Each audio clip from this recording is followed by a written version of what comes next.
something, and how he's doing it, we're not sure. Mads is such a compelling Hannibal, and the complexity of the characters around him, the journeys that each of them take individually and with each other are strange and confusing and confounding and inappropriate and delicious. Well, there are references in the writings of a Bedelia du Maurier, but not much, you know, and that's what Brian and his crew, their whole mandate to a new writer was to read all of the books, comb through it, what's in there, who can we change, you know, without being so blatant. Having Bedelia du Maurier play such a significant role in the third season, crossing through the adaptations of the novel Hannibal into the Red Dragon adaptation, there was a sense of new territory being explored because we were getting a character who didn't exist in any of the previous adaptations, having a viewpoint on the dynamics that were now informed by 2.5 years of history between characters who had met twice in the book and the previous adaptations. Do no harm. And did you? I did.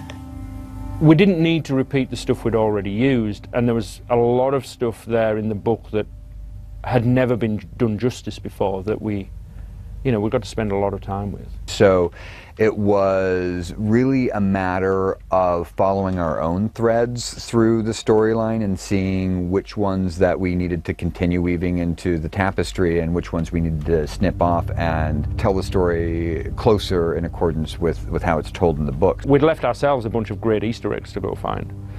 You know, we'd talked a lot in the second season about, the first and second season about, you know, Bedelia was someone who kind of knew what Hannibal was and had killed a patient in self-defense.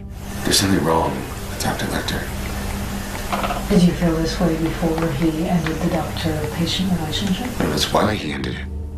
He knew I knew. So it was great to get into season 3 and just go, oh, hey, let's do it where we actually say what happened there. I know it's very fun to play that. And also, I think sometimes there's ideas for the direction that the character is going to go in terms of, but you know, a lot of this stuff comes to Brian as things go and in how the episodes are fitting together for the betterment of the series. Sometimes that means that there's gaps in the story and we don't see their story for a period of time. But it's all kind of coming from what was originally set forth by Thomas. And Brian has a great relationship with Zach Quinto, and Brian had asked Zach to come in and do this part. I'd worked with Zach Quinto on Heroes, and we became friends and stayed in contact, and he's one of the most delightful people I've met in this industry, and we had been trying to work together in some capacity since we first met on Heroes. I just really have always liked what Brian puts out and how he puts it out into the world, and obviously the opportunity to work with Gillian was something that I was really excited about. I love her work and have for a long time. And we had tried to cast Zach as Dimmond in the first episode of the season, and he wasn't available. And then when he found out all of his scenes were with Gillian Anderson, he was, oh, I want to work with her, and I'm obsessed with her as an actress. And I was like, well, maybe sometime we can just find a day for you to hop up from New York and we can film a couple of scenes where you can play the patient that she murders. And he said, I love that, that's great, let's make it work. And he bent over backwards to accommodate our schedule. So I thought that was a cool way to get to know somebody and work with somebody that I've respected. It was a wonderful dynamic to see those two actors in those scenes because of the great genre appeal for both of them. You know, Zach is Spock and he was Siler, and of course Gillian was Agent Scully. So there's two science fiction icons face to face in a scene where one of them gets to kill the other one in epic fashion.